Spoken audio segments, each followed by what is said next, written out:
I was sitting in my car with a warm pecan pie on my knees when my daughter stepped outside and pulled the door shut behind her. "Tonight's just for friends and clients, Mom." I almost offered to leave the pie on the porch and go. Almost. What she didn't know was that her husband's name was already on a list, and it wasn't mine. Then Faith came outside. She pulled the door shut behind her before she even looked at me. Tight, sealed. Ah, I've thought about that a lot since. That door closing first before she said a single word, like she was locking the warmth in and leaving me on the other side of it. She stood beside my window, coat pulled against the wind. Snow was collecting along the driveway edges. She wouldn't look at the pie. She said something about the house being too crowded. Said Liam had clients coming, construction people, that tonight was really better for neighbors and coworkers. Her words were polite, measured, the kind of careful that takes practice. I almost said I could leave the pie on the porch and go. That part still stings. That I almost offered that. Liam came around the side of his truck carrying a box of wine glasses, gave me one quick sideways look, and found something very important to stare at on the other side of the driveway. I stopped listening to Faith. I already understood what was happening. I no longer fit the version of life they were trying to build. I drove home with that pecan pie on the passenger seat. The roads were icy and dark. I had to grip the wheel harder every time the tires lost traction over a frozen patch. By the time I pulled into my driveway, the pie had gone cold. The kitchen light inside felt too bright. My mortgage bill was on the table where I'd left it that morning, next to my reading glasses and a grocery receipt I kept meaning to throw away. On the refrigerator, there was an old church picnic photo. Brandon was standing behind Faith, sawdust still on his hands, because he'd run straight from the workshop to make the service. Faith was smiling in that one, not a polite smile. Her whole face was in it. I made coffee I didn't really want, reheated it twice, never finished it. From the kitchen's window, I could see Brandon's workshop out back, dark under the snow. One side of the roof had been sagging near the gutters for 2 years now. I hadn't unlocked that building since the week after Brandon's funeral, when Faith told me nobody bought handmade furniture anymore and we should sell the machinery before it rusted. I never said anything when she talked like that. I'd just nod and rinse dishes or sort through mail, pretending I was thinking about something else. But I always remembered what she said. What would you have done that night if you were me? Would you have just gone to bed? I pulled on my coat and walked out through the snow to the workshop. The cold inside was different from the outdoor cold, more settled, older. The flashlight picked up dust floating in the beam. The smell hit me before my eyes adjusted. Cedar, machine oil, old paper that had been sitting in drawers too long. Brandon's radio was still crooked on the shelf where he'd always left it, antenna bent from when he'd bumped it with a board one afternoon, and mubber afternoon, and never bothered straightening it. I was searching for an old blanket near the drafting table when my knee caught the underside of a drawer. Something shifted, a sound I couldn't place. I crouched down slowly and ran my fingers along the underside of the wood. Found a latch I'd never felt before. A narrow compartment slid open. Inside sat a sealed envelope with my name written on the front in Brandon's handwriting. I carried it back to the house without opening it. Just sat at the kitchen table, staring at his handwriting for a while. The paper had yellowed at the corners. This hadn't been written last year. My hands were shaking when I finally worked it open with a butter knife. Legal documents notarized. Licensing agreements. Ownership transfers. At the bottom of the stack was a letter. Folded into thirds, Brandon wrote the way he worked. Unhurried, every sentence like a plank measured twice before it was cut. He said the workshop was never just wood and tools to him. It was proof that a man could spend his whole life building something honest. Then he wrote that I was the only one he trusted to protect it because I understood what it meant, not just what it was worth. He mentioned Faith and Liam only once. He wrote that people get dangerous when fear and money share the same bed. He worried that someday they might look at the workshop and see emergency cash instead of family history. Did you ever have someone in your life who saw trouble coming long before you did? A memory came back so clearly I could almost smell the food. 3 weeks before that night in the car, Liam had grilled steaks outside, even though it was too cold for it. Faith kept apologizing every time the smoke alarm went off. Daisy was on the floor by the fireplace doing homework, earbuds in, ignoring all of us. It felt normal for maybe 15 minutes. Then Liam set a retirement community brochure down next to the mashed potatoes. Just placed it there, like it was the salt shaker. Faith said they'd been looking at places closer to town for me, somewhere easier to manage. She kept using the word practical. The whole conversation at the tone people use when they're talking about replacing the water heater. Liam scrolled through his phone and mentioned property values climbing outside Bozeman. Faith said my house was too much for me now. Neither of them asked me a single question about what I wanted. I heard ice shift in Liam's glass, fork scraping ceramic plates, the refrigerator humming behind me. Daisy asked for more gravy, and I nearly felt grateful just to hear something ordinary. I didn't argue. I didn't defend myself. Just nodded while my stomach slowly folded inward. I helped rinse dishes after dinner. Nobody asked if I was upset. When I left, I sat in their driveway for 20 minutes. The windows glowed warm. Laughter reached me once from somewhere inside. I kept thinking maybe one of them would come out. Nobody did. Back in Brandon's letter that night, tucked behind the last page, was a business card, a Seattle number in faded blue ink. Richard Hale. Below it, Brandon had written in pencil, "If anyone still remembers Ridgeline, it'll be him."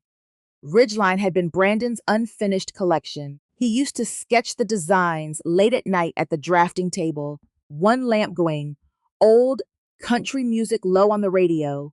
The next morning, I sat at the kitchen table in the same sweater from the night before, coffee going cold, staring at that phone number for a long time. I'm not sure what finally made me pick it up. Maybe I was just tired of sitting still. What do you think was going through Ember's mind before she made that call? The line rang long enough that I almost hung up. Then a rough, tired voice answered, older than I'd expected. I said my name, said Brandon Thompson. The silence on his end shifted. Richard remembered Brandon immediately. Started talking about cardboard mailing tubes with handwritten notes taped to the side, about how stubborn Brandon had been about measurements and wood grain. He laughed, a real laugh. I was gripping the phone cord with both hands. A boutique furniture company in Oregon had been looking quietly for original American craftsmen whose work still felt authentic. Richard had mentioned Brandon's name months back, but everyone assumed the designs were gone. He asked, carefully, if any original sketches still existed. I looked through the kitchen window at the workshop. Snow piled on the roof, the crooked gutter Brandon had always said he'd fix come spring. I told Richard I thought they might.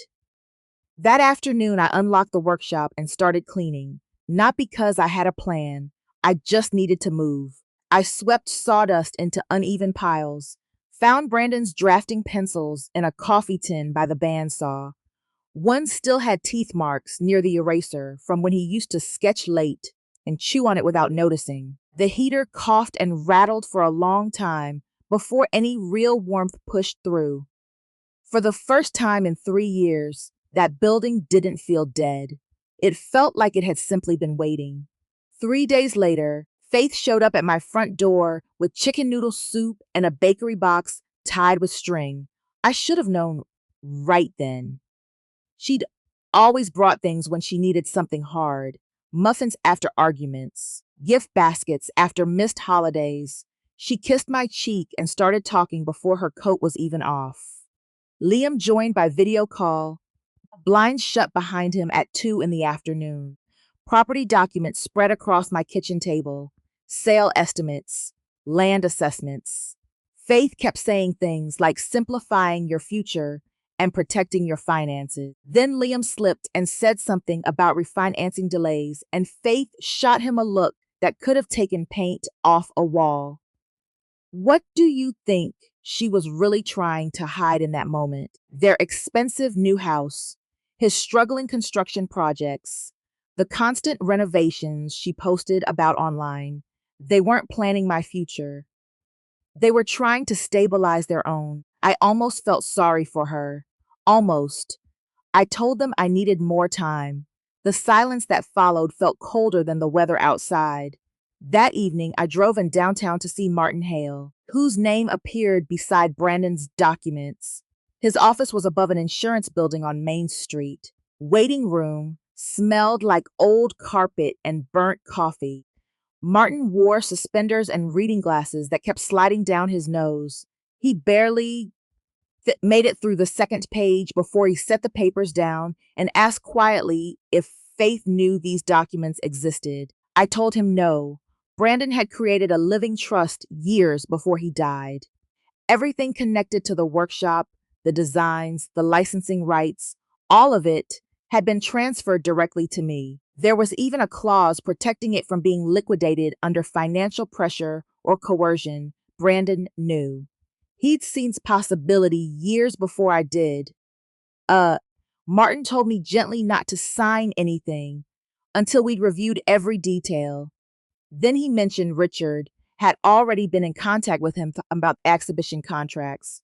Before I left, he asked if I wanted to move forward. I said yes, without looking around the room first, without wondering what anyone else might think. The spring exhibition was in a fairgrounds hall on a morning that still had winter in it. People came in with jackets draped over their arms and paper coffee cups. Inside, the air smelled like wood polish and fresh sawdust. Older craftsmen stood around talking quietly about tools and grain and weather damage. My hands were shaking when I pinned on my name badge. Have you ever walked into a room terrified of being truly seen for the first time? The ridgeline pieces stood under soft lights near the center of the hall. Cedar tables, hand-carved chairs. Brandon's cabinet design, finally built exactly the way he'd sketched it at our kitchen table years ago. People moved around the display slowly, running fingers along the grain, asking careful questions about the joinery and the finish. Richard introduced me to the Oregon Company's representative as the creative steward of the Thompson collection. I had to work to hold it together right there in front of strangers. Around noon, I saw Faith near the entrance, Liam beside her. Even across the room, I could see her expression shift when she recognized the furniture, then the banner overhead, then me. Liam's face moved faster, confusion first, then something harder behind it. They walked toward me like people approaching a conversation they hadn't rehearsed enough. Liam asked if we could speak somewhere more private. I told him nothing happening here required secrecy. Daisy stood behind them, holding a sketchbook against her chest, eyes moving between all of us. Martin arrived with his document case, laid the paperwork across one of the display tables, explained the trust, the rights, the preservation clause, calmly, without drama. Just facts settling onto polished cedar. Faith's face went pale while he talked. At some point, I stopped waiting for someone else to speak. I told them Brandon had missed holidays in that workshop, worked through fevers, ruined his shoulders at a sanding table in the middle of the night because he believed that good work mattered, even when nobody was watching and nobody was getting rich from it. I said I would not turn his life into emergency money for someone else's mistakes. The silence after that was heavier than any shouting ever could have been. Daisy looked at me differently after that, not surprised, something closer to relief, like she'd been waiting for me to stop shrinking. Faith's eyes went wet before the conversation ended, not dramatic, just quiet, exhausted tears from someone who had been holding something too heavy for too long. For a second, I could still see the little girl she'd been, drawing crooked trees on scrap wood in Brandon's workshop while he worked beside her. But pain doesn't cancel out what someone did, and neither does love. That evening, walking to my truck under a sky going pale blue above the mountains, I found a folded letter under my windshield wiper. Faith's handwriting. Liam's company had been failing for nearly a year, loans overdue, credit cards close to the limit. They'd been terrified of losing everything that looked like success from the outside. Then she wrote the sentence that broke me open. She wrote that somewhere along the way, she had stopped seeing me as a person separate from what I owned. Ah, I sat in that truck a long time. A few days later, she came to the house alone. No papers, no pitch, just tired eyes and words that were overdue by months. I told her I loved her, told her I'd always be there for Daisy, whatever she needed. But I also told her I was done shaping my life around everyone else's comfort. She nodded. The way someone nods when they finally hear something true. By late summer, the workshop lights were on most mornings. Teenagers from town started showing up on Saturdays to learn the basics. Some were curious. Some just needed somewhere quiet to be. Daisy sat at Brandon's drafting table, sketching her own chair designs while old country music played on the radio again. Some mornings, I still half expect the silence to come back. But it never quite does. One morning, I unlocked the door just after sunrise and stood there holding a coffee mug while sawdust drifted through the window light. Tools hung back on the walls. Voices came from the back room. The building sounded alive again, and I thought, quietly, to no one in particular, growing older is not the same as disappearing. You just have to find that out for yourself. Sometimes, in a cold workshop, in the middle of the night, underneath a drawer you never knew had a latch. If you've ever felt yourself slowly fading inside your own family, what was the moment you finally decided to stop shrinking? Tell me in the comments. I read every single one. And if this story stayed with you, hit subscribe. Next week, I'm sharing the story of a woman who found her voice at 72 and what she did with it. You won't want to miss it.